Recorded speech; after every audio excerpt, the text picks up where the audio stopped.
Welcome back, everybody. We will begin our post-lunch session right now. We have data and design. This will be taken over by Anand Ramachandran and Ranjit Radhakrishnan from Zynga. Requesting Anand to please come up and take over the session. Thank you. Thanks NASCOM for having us. Thank you guys for coming. Good afternoon. Hope you enjoyed your lunch. Okay, so just before we start, I have a question. How many of you staying at the hotel? What's with the toilet paper only policy? It's like in the toilet, there is only toilet paper in a hotel in India, right? I demand water, man. In my own country, I demand a water-based solution. I mean, the toilet paper only thing I will adjust when I'm in San Francisco, but in India, who thought of that? So somebody has used their intuition and they've come up with this thing that just having only toilet paper in the hotel room in India is a good idea, right? Now, if they had collected data, and I don't know how they'd collected, but if they collected data about how many people wanted the health faucet, how many people tried a creative, innovative solution to get around it, I don't know. But if they collected the data, maybe it would have told them something different, right? Maybe it would have told them that it was a bad idea, or it might have confirmed the decision that, hey, nobody misses it other than Anand Ramchandran, so it's fine. So what we're going to do today, my name is Anand. I'm a game designer at Zynga. That's my colleague Ranjit, and he's the product manager who are the real wizards at Zynga. So we're going to try and tell you a little bit about exactly how we avoid design problems such as the one I just explained, right? So how do we come up with design solutions and designs based on data collection and the interpretation of the data, which could help us come up with better products, features, whatever it is that we make. So we know that intuition can be wrong, right? Otherwise, we would never have had like really famous, celebrated, creative people making ridiculous mistakes and coming up with products which people go like, what? How did that happen? So the intuition of the greatest creative minds can go wrong. It is definitely not something that is 100% reliable, right? However,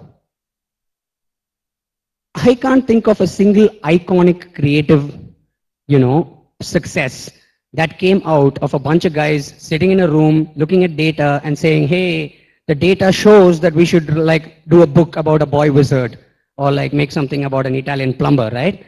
That comes from intuition. It comes from a bunch of guys who sat and said, hey, this is cool. This is something cool that I really want to do. So we're looking at intuition alone has problems. Data alone has problems when it comes to the context of making, like creative products. But together, they can be pretty powerful, right? So we've always been collecting data. It's not new in some form or the other. Like a really old data feedback loop would be a pitch, then you'd collect some internal feedback, show it around, ask a bunch of people, hey, does this look cool? No, that sucks. This is cool. That's nice. Blah, blah, blah, and ship. Those of you who've been around for a long time will recognize and remember when we used to work that way. Then we moved on to a page, internal feedback, then we had play testing and beta and ship, right? We had the whole cycle of doing that, which is still, again, collecting data. And the data is getting, this was like super anecdotal, right? Extremely anecdotal. When we come back to the playtest, beta, ship kind of methodology, then it's slightly less anecdotal. You're collecting a little more data, it starts normalizing, it starts looking better, but it's still, largely, it's still anecdotal. Now, we've got, Ranjit, just click it once more. So now, pretty much for all games, most kinds of games that are being made, you're never out of beta, right? So, I mean, a lot of us will say that that's making developers ship broken games, but hey, we won't go there. But we have pitch, internal feedback, play testing, and then you have beta, then you ship, then you're continuously collecting stuff. It's continuously, you're always improving your game based on feedback, which is almost like a perpetual beta, right? And that's a good thing. So that's what helps us keep improving the game and keep making it better as we go along, right? So I'm going to toss it over to Ranjit now to explain that process in a little more detail. Right. So essentially, when you're facing design challenges and experience, these are going to be valuable assets for you. Intuition is going to help you generate hypotheses. It's going to help you generate theories around which you can base your design. However, the act does not stop there. As game designers, you guys want to know whether your hypothesis and whether your design is actually working out perfectly. Now, how do you do that? That's where data comes into picture. Data provides the validation or the invalidation of it, helps you refine your design as you go forward. Let's say, for example, that you are facing a design challenge and you come up. Now, these different solutions were brought about through your intuition and experience, and that's great. But still, as game designers, you want to know which solution is the best, because ultimately, you can go out just with one solution. For that to happen, you need to probably take this out to the players and test it out. One way to do that is to take your multiple solutions. You have 4 different solutions. Take it out to different player groups. You could probably have a random player selection. You could have them divided into multiple buckets. That's essentially the core of what A/B testing and bucket testing is. Once you test it out, you develop or you generate the data, then you narrow down on the right choice based on that data point, which will continue forward, and you'll constantly be refining your designing and your output going forward. So essentially what all of us, at least how many designers here? Are there a lot of designers in the crowd? Yeah, lots of designers. So lots of you would, have been in that situation, right? I've had this great idea. Now you can try it, right? You can try that alternative which you did not go forward with, or that option that you thought could be cool. You can try it, and we're trying to show you some of the things that we have learned, and in terms of how you can do that. So we've just taken a pretty a generic sort of game, a situation, a hypothetical situation, to see how we can, apply data and interpretation of data and design together to make the game better. So there are 2 scenarios that we're looking at. One is how we can get character customization, the character customization screen, right? And 2, how can we do, combat balancing. So let's just say we've got like a screen, a character customization screen for a standard role-playing game, right? And this is what the designer has come up with. This is what I say I want to do. I have this bunch of properties out there. And at first glance, the whole thing is, yeah, it looks okay. It looks kind of where we're at. But how can we make this better? Is that too much? How much can I leave out and still deliver like an experience that is meaningful and, retains the core, right? So then I come up with a question. How much of this can I leave out? I want to narrow this down. How do I narrow this down? And then we throw it over to the product management team to come up with, data that can then help us make those choices. Essentially, this is a design challenge which requires pretty brutal and hard decisions, right? You ideally want to leave out all 12 properties out there and test it out, but you cannot do that. That's not a good experience for your players. It's going to be a case of hard prioritization. You need to generate data as to which properties develop the maximum heat among the players. And to identify that, we will go towards data. 3 data points that I will look at to identify which properties we should retain and which we should eliminate would be these. Number of clicks per player. That basically indicates the propensity to actually engage with that particular property. How engaged the player is with that particular property once he gets to the customization screen is going to be tested out through time spent on each property in the customization screen and the number of modifications he or she makes on that particular screen. Let's say that we actually took this out and tested it out and we got the data points for it. And this is your initial result. This data point is essentially about the number of unique properties a particular player clicks on an average when he's at this point of gameplay. Interesting fact that you see out here is nearly 45% of your players, this blue graph right at the right side, nearly just clicking on one property is what most of your players have done. 45% of your players actually just clicked on one property. And if you're trying to go out with 12 properties, you want to see the propensity for players to click on multiple properties. What you see is that number of players who are clicking on more than 3 properties is a minuscule set. So what have we learned? We have learned that less than 25% of our players actually click on more than 3 properties. That's big learning, right? And what that immediately indicates to you is that 12 items is probably too much, right? It's complete overkill. You know that you need to cut it down. You need to cut it down to a reasonable number, say anything between 5 or 7. But now the tricky part is to decide which ones to cut. Here's where we'll go back to data. We go back to data and say, all right, let's figure out how many clicks each of these properties are generating. First data point that we have, name. Name is a clear winner. It's a no-brainer, right? Number of clicks that it's seeing, the number of heat it's generating among the players is massive. So that's great. You've retained one particular property.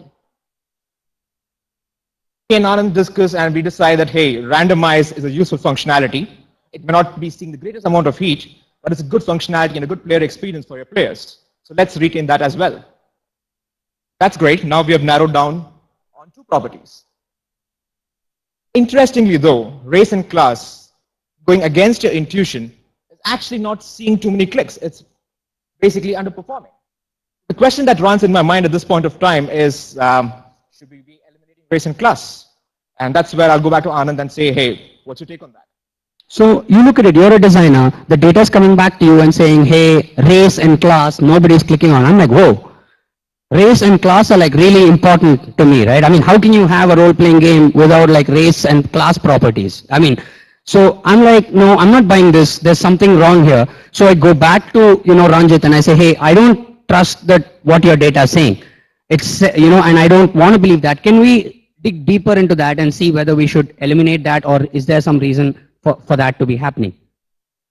We always respect a game designer's intuition, right? Because there's massive amount of intuition. Dude, you should have told me that.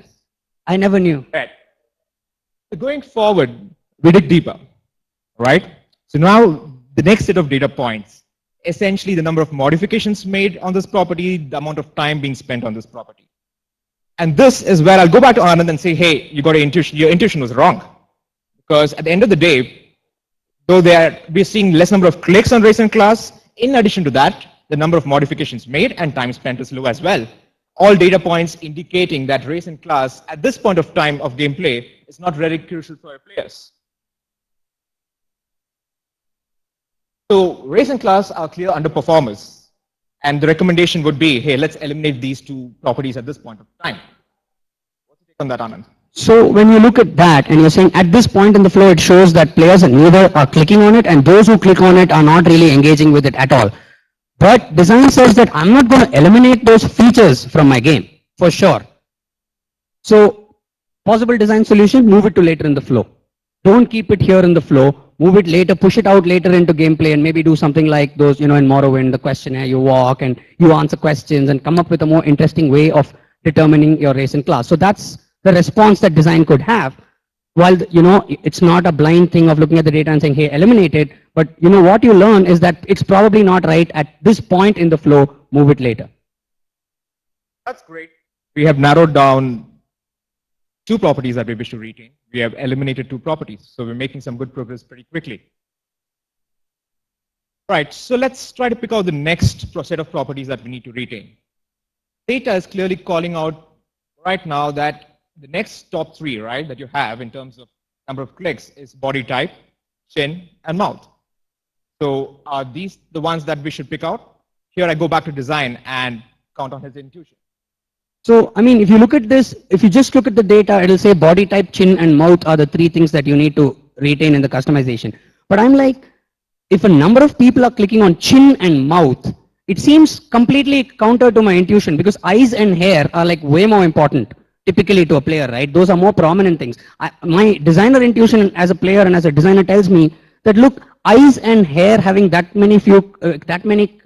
few clicks, and chin and mouth, which seem relatively less important, are having, more number of clicks. Bullshit detector goes off, say, hey, doesn't sound right, dig deeper. And so I'd go back, and that would be my response to the PM team for them to investigate further. So we look at the next set of data points, which is again modifications made on the customization screen, time spent on the customization screen for these 2 properties. And here, there's immediately a learning that's staring at you, right? Modifications made and time spent was actually pretty high for eyes and hair, despite the initial clicks being low. This seems like an anomaly, and this is something that we haven't figured out, right? So what it basically indicates is that there's a mystery out here which we need to get to the bottom of. So what do we know right now before we begin our investigation? We know that data shows that players want eyes and hair because among the guys who get to that particular customization screen, they do engage with those properties fairly well. However, the number of clicks on it to begin with are pretty low. Now, based on intuition, based on experience, having come across similar scenarios in the past, the first thing that crops to my mind is that could this be because some sort of a surfacing issue? Because we know that the order in which, or the sequence in which the properties are actually displayed could have an impact on how many clicks it kind of generates. What we do is that, hey, now let's go ahead and test this out. What we test out is basically random sequencing. Let's put these properties out to our players in a random sequence, and if you have a fairly big sample, it'll get normalized at some point of time. So each player would see a different sequence or a different order of properties. And then we collect the data and come back to the drawing board. And this left graph that you see out there is the confirmation of your intuition. It actually confirms that the position in which the properties are being displayed has an impact on the number of clicks that it generates. However, now that you normalized it and you eliminated any chance of bias because a particular property is placed higher, and since you normalized it, you figure out that intuition is backed up. Body type, eyes, and hair is now the most heat-generating set of properties for the players. So as intuition suggested, eyes and hair are the clear winners at this point of time.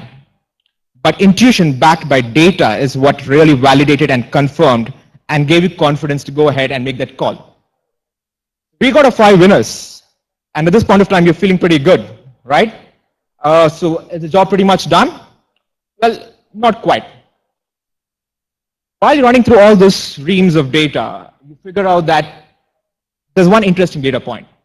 Shirt and pants, you figure out there's high time spent by the player. So when he clicks on that particular property and goes to the customization screen, the amount of time he spends on that particular screen is quite sizable.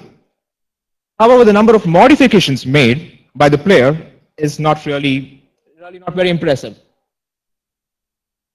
And why is it critical to you?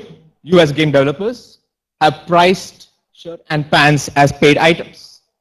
And we, since we need to monetize at the end of the day, need to retain these properties and we cannot eliminate them. There are 2 possibilities that jump to your head, right, at this point of time. Why is it that the number of modifications made is low, but the time spent is high? The first hypothesis could be that players are not happy with the range of selection that we're offering to them. Or the other one is that we probably priced it too high. So this is the starting point. This is the hypothesis that you've generated. There are 2 hypotheses out here, and we need to test it out. We designed 2 experiments to validate what's happening out here. First experiment, same range, the same selection of clothing, whereas variable pricing. We'll price the item slightly lower and figure out how it does. In the second experiment, we will have a wider range of selection, right? Give them more themes, more items, whereas the pricing is going to be fixed. Experiment, how do you experiment? You have 2 variants. Basically, some set of players will see no change. They will experience the game as it existed right before. Whereas a test group of players will see the changes. So some set of guys will see the lower pricing and will comp the 2 data points. We'll see how the guys who are seeing the normal pricing do vis-a-vis the guys who are seeing the lower pricing. This is a set of data points. It might be a few graphs out there, but just hang in with me. First one that you see on the left-hand side is basically guys who are seeing the same price, right? They're experiencing the game just as it was before. Whereas this is the test group on the right-hand side. This is a result with a lower pricing out there. And what is it that we learn out here? Time spent is not really changed. It's roughly the same across the 2 variants. So it's not made much of a difference. However, the number of modifications made is significantly higher with the lower pricing test. What does this mean at the end of the day? It basically means that you figured out that price matters to your players. You're not at the optimal price point, and you further need to tune it. And probably if you tune it well enough, you'll figure out that the lower price point is more than made up with higher volumes that you generate for shirt and pants. Second experiment, what we did was to keep the pricing fixed and to expand the choice and the range of selection that's available for players. However, in this, you figure out that there's more time being spent by the players because you have a wider range of selection of clothing items. But that's not really translating into modifications being made, which basically means that this is not the problem area. And what you identified earlier with the earlier experiment is that pricing is the real significant problem area. That pretty much helps you decide that shirt and pants need to make it to the end list, but at a lower price point. So essentially, now that we've looked at data, interpreted it, come back, we have a much neater experience. We know that race and class should be eliminated from this point in the flow, but intuition says we should retain it for a later point in the flow. The most important properties that we need to keep for customization, which players seem to care about, are name, body type, nose, eyes, hair. We decided to keep in the randomize function because we believed that it had enough heat to be useful. And shirt and pants, we need to lower the pricing and find a different place in the UI so that the UI designer does not bite our heads off. So essentially, so that's how you arrive at a much more optimized, much cleaner character customization screen, which we believe that more players will engage with and get through. So we'll go on to the next one, which is another very common challenge for game designers when you're doing games with combat in it, is balancing the combat difficulty. So let's say we just want to have combat with 4 classes, 4 character classes with 20 different enemy types, right? 20 different enemy types, 4 versus 20. We want to make sure we tune combat so that we avoid a dominant class, so that there's not like one class which all players will always take because it's the most powerful class in the game, and then you build 2 classes which are entirely useless because nobody plays them. And also design the sequence of enemy types in terms of when the player faces them in the game to avoid any difficulty spikes or drops. So let's just look at, we have 4 classes. We have wizards, fighters, thieves, and investment bankers. Many people would say there's not much difference, but you also have a bunch of enemies, right? Now, to balance this, I mean, the difficulty for each of these classes against all of those enemy types, balancing by intuition is pretty much impossible. You're not going to be able to pull it off. It's balancing by conventional playtesting you can do, but it's going to be a fairly hard ask, and you're still not going to have a result which you can feel you will have a high degree of confidence in. There might be a lot of gaps. It's going to be pretty difficult to do it that way. But by collecting data, we'll look at how we can kind of get it right and how we can arrive at results which are satisfactory for for the designer and make it a pleasant experience for the players. So, right. So this design challenge is essentially an exercise at tuning your systems right? We as game designers design multiple systems, and we need to know whether it's been tuned perfectly right. And that's when you get your optimal results. So on this specific case, we're going to look at 2 data points, and that's what we're going to capture. First, both the data points are kind of linked to each other, but we're kind of separating them out at this point of time. The first one is the combat win percentage for all classes against each of the enemy types across levels, right? So it's going to be a one-to-one mapping to figure out whether there's any bias. Second one is that complete validation, the overall win percentage for each class against all enemies put together is roughly balancing out. You don't want a super dominant class out there. That's what we test out. So let's look at the initial data.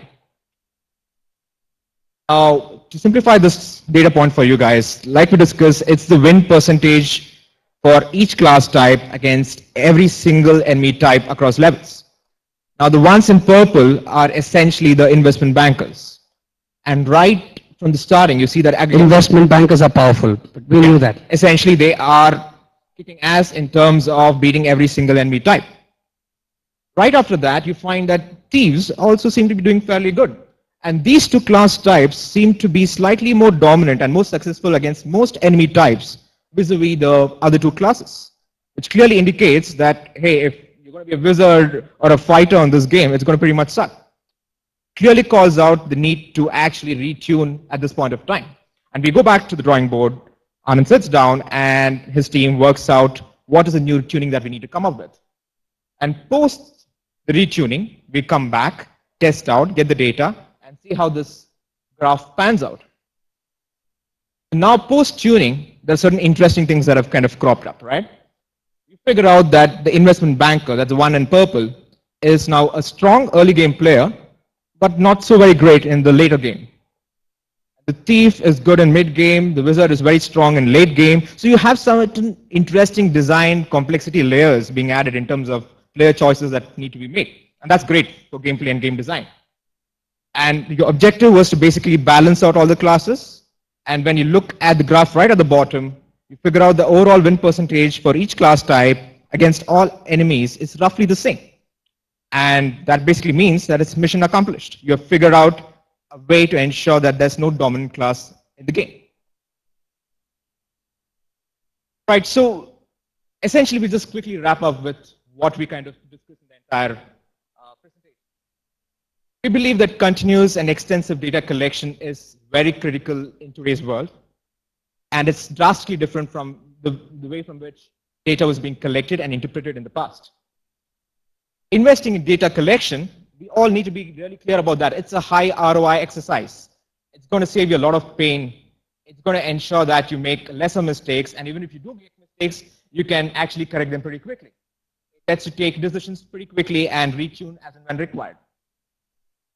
But however, collecting data will not suffice. Once you collect the data, you need to develop the skill sets to develop hypotheses around it, to interpret the data, and to take corrective action based on that. And that's a skill set that needs to be developed. And game designers who actually learn to use data to their advantage are really going to do really well. All said and done, here's a parting thought. We all know that the ability to listen well is really, really critical in every aspect of life. If you're a good listener, you do great in life. That's basically the learning. And when you're talking about data, and when you as game designers build out games, your players are talking to you every single move. They're talking to you in terms of actions. Those actions are being captured in terms of data. And when you are investing in data, when you're trying to collect data, interpret data, and use data in game design, what you're truly doing at the end of the day is to actually commit to listen to your players. And that we believe is a very valuable thing. Thank you. Thanks for coming.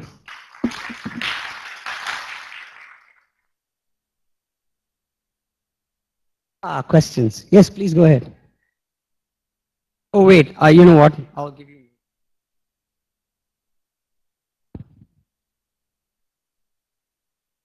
Hi, this is Varun Gupta. What is the sort